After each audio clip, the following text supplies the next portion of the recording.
আজ আমি ত্রিপুরার একটি গুরুত্বপূর্ণ ঐতিহ্যবাহী উৎসব খার্চি পূজা সম্পর্কে কিছু কথা বলবো।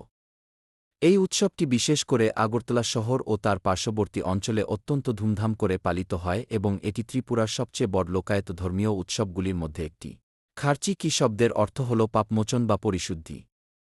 লোকবিশ্বাস অনুযায়ী মানুষের পাপের কারণে পৃথিবীমা অশুদ্ধ হয়ে পড়ে, তাই তাকে শুদ্ধ করার উদ্দেশ্যে এই পূজার আয়োজন করা হয়।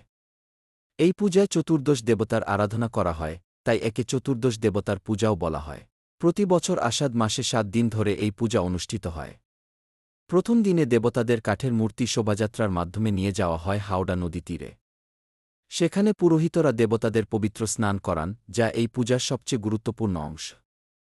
এরপর দেবতাদের মন্দিরে স্থাপন করে ৭ দিন ধরে পূজা, যজ্ঞ এবং বিভিন্ন ধর্মীয় আচার পালন করা হয়। এই সময়ে বিশাল মেলা বসে, যেখানে লোকসঙ্গীত, নৃত্য, হস্তশিল্প ও বিভিন্ন খাবারের দোকান থাকে। সব ধর্ম ও সম্প্রদায়ের মানুষ একসঙ্গে আনন্দে অংশগ্রহণ করে, যা সম্প্রীতির এক সুন্দর উদাহরণ। খার্চি পূজা শুধু একটি ধর্মীয় অনুষ্ঠান নয়, এটি ত্রিপুরার ইতিহাস, সংস্কৃতি ও ঐক্যের প্রতীক। আমাদের উচিত এই ঐতিহ্যকে সম্মান করা এবং ভবিষ্যৎ প্রজন্মের কাছে তা পৌঁছে দেওয়া। খার্চি মেলা শুধু একটি উৎসব নয়, এটি আমাদের ঐক্য, সংস্কৃতি ও মানবতার প্রতীক। ত্রিপুরার মানুষ শত বছর ধরে এই উৎসবের মাধ্যমে শিখে এসেছে, ধর্ম আলাদা হতে পারে, কিন্তু আনন্দ সবার এক।